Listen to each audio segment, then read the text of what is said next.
Bonjour, cette vidéo est la présentation du TP. Est-il possible de déterminer la célérité du son à l'aide d'un système mécanique oscillant?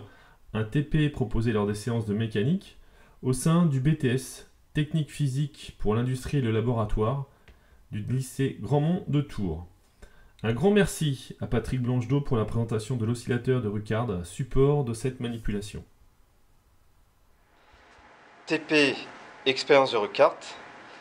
Le but de ce TP va être de déterminer le coefficient gamma de l'air, ce qui permet ensuite de retrouver la célérité du son dans l'air. Pour cela, on dispose d'une cuve remplie d'air, d'un tube qu'on va venir ajuster en haut de la cuve. On va laisser tomber une bille du haut du tube qui va se mettre à osciller. Le but sera de déterminer la période d'oscillation de cette bille. Pour pouvoir déterminer la période d'oscillation de cette bille, on a installé un capteur de pression ici en bas de la cuve et on va faire une acquisition informatisée à l'aide du boîtier GTS2 Orphy de la pression au cours du temps. Un autre moyen serait de mettre en place une webcam et de filmer les oscillations et de faire ensuite un traitement vidéo pour retrouver la période d'oscillation.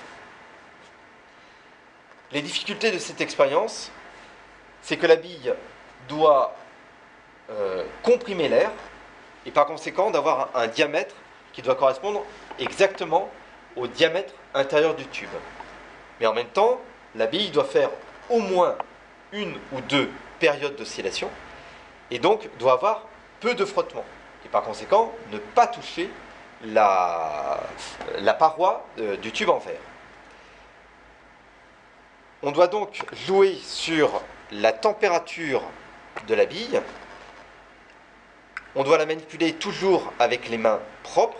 Il faut absolument se les laver avec du savon avant le début de l'expérience pour ne pas déposer de la graisse sur la bille. Et en fonction de la température lorsqu'on fait le TP, on peut avoir besoin de mettre la bille quelques instants dans un mélange d'eau-glace pour la rafraîchir un petit peu, qu'elle se contracte et qu'elle puisse tomber sans frottement à l'intérieur du tube. Réalisation de l'expérience.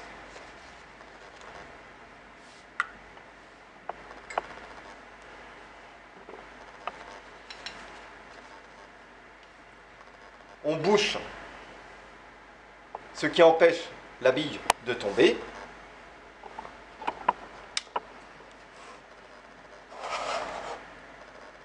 L'acquisition est prête à être faite.